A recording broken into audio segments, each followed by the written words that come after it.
Bonjour et bienvenue dans cette vidéo de présentation du TCF Canada. Qu'est-ce que c'est le TCF Canada? À quoi sert-il? C'est ce qu'on va voir dans cette vidéo. Pour commencer, qui peut passer le TCF Canada? Toute personne âgée de 16 ans ou plus, peu importe votre nationalité et peu importe votre langue natale. Pourquoi passer le TCF Canada? Eh bien, pour vos démarches d'immigration si vous souhaitez aller vivre et travailler au Canada, ou alors pour l'obtention de la citoyenneté canadienne.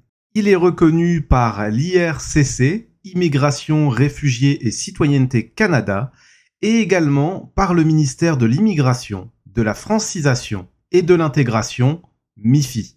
Et depuis janvier 2022, si vous souhaitez immigrer dans la province du Québec. Le TCF Canada est composé de 4 épreuves obligatoires. Vous avez la compréhension orale tout d'abord qui dure 35 minutes. Vous écoutez un audio, vous avez 4 propositions de réponse et une seule bonne réponse. La compréhension écrite dure, elle, 60 minutes. Vous aurez 39 textes avec 4 propositions de réponse et une seule bonne réponse encore une fois. Les compréhensions écrites et orales ont un niveau de difficulté progressif. Ça veut dire que les premières questions valent moins de points et sont donc moins difficiles que les dernières questions. Par exemple, les questions 1 à 4 valent 3 points, alors que les questions 36 à 39, elles, valent 33 points. Le score final est sur 699 points. Vous allez entendre maintenant un audio tiré de l'examen réel à titre d'exemple. Question 8. Ma nièce Camille va avoir 10 ans vendredi prochain. J'aimerais l'emmener au cirque. Tu en penses quoi? A. Bien sûr. Je déteste les animaux. B. D'accord. Le spectacle est complet. C. Non. La réservation est obligatoire. D. Pourquoi pas? C'est un beau cadeau. Et maintenant, voici un exemple de compréhension écrite que vous pourriez avoir le jour de l'examen. Les questions de compréhension écrite sont composées d'une question, ici, qu'est-ce que Camille explique, d'un texte, de 4 propositions de réponse et une seule est la bonne réponse. Les 2 dernières épreuves sont l'expression orale qui dure 12 minutes et qui est individuelle et l'expression écrite qui dure 60 minutes et qui est une épreuve collective. L'expression orale est décomposée en 3 épreuves. La première est un entretien dirigé avec l'examinateur d'une durée de 2 minutes sans temps de préparation.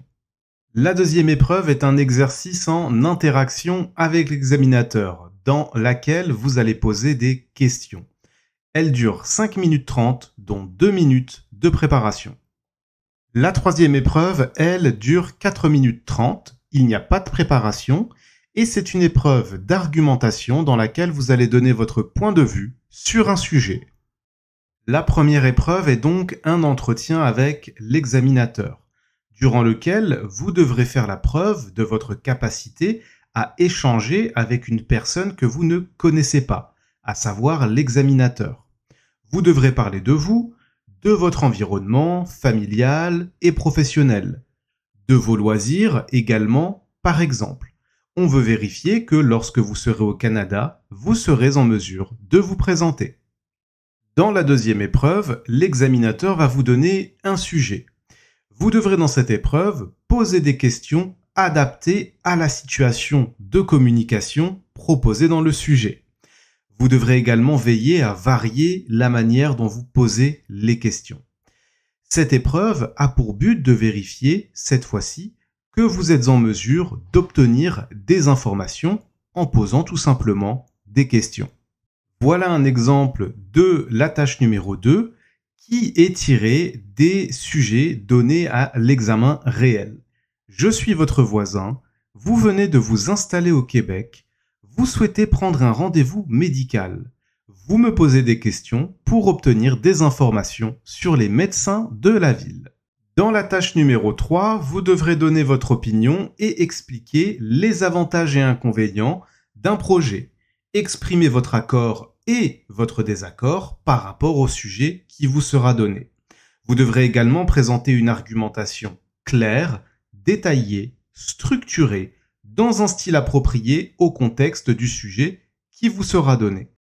Voilà 2 sujets justement tirés de l'examen réel.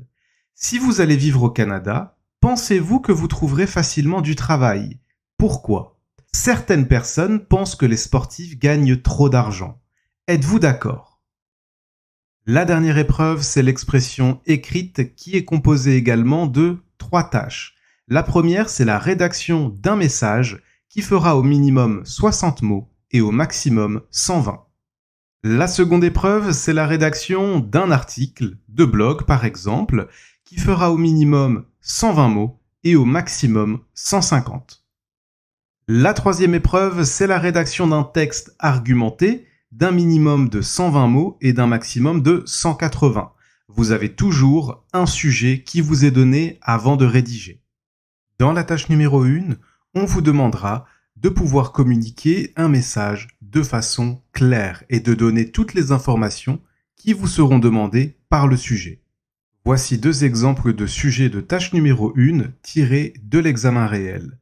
Écrivez un message pour inviter vos amis à une fête de fin d'année. Écrivez un message à votre ami pour le convaincre de pratiquer une activité physique. Dans la tâche numéro 2, vous devrez enchaîner des idées et faire preuve de cohérence dans votre discours. Vous devrez également justifier de votre choix, de votre position ou de votre décision. Voici 2 sujets tirés de l'examen réel. Racontez votre expérience de bénévolat dans une association pour les personnes âgées et écrivez dans un blog votre expérience d'études à l'étranger. Dans la troisième tâche, qui est une épreuve d'argumentation, vous devrez comparer 2 points de vue dans 2 textes en étant capable de reformuler. On évitera la paraphrase. Vous devrez également exprimer votre avis et l'argumenter. Pour cela, vous devrez utiliser un vocabulaire et des structures adaptées à la tâche demandée. Voici 2 exemples tirés de l'examen réel. La limitation des voitures dans les centres-villes. L'avis en colocation, pour ou contre. Faites bien attention à ne pas rentrer dans les catégories éliminatoires. Si votre écriture n'est pas lisible, sur papier, ou si chaque tâche n'est pas réalisée avec le nombre de mots, minimum et maximum exigés. Si la production que vous faites est hors sujet, ou si une ou plusieurs tâches ne sont pas réalisées, alors votre copie d'expression écrite pourrait être évaluée à un non atteint.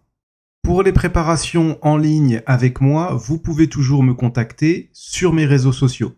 Je suis disponible à la fois sur TikTok et sur Instagram. Si cela vous a été utile, n'hésitez pas à mettre un like. Si vous avez des questions, l'espace commentaire est là pour vous. Quant à moi, je vous retrouve très vite.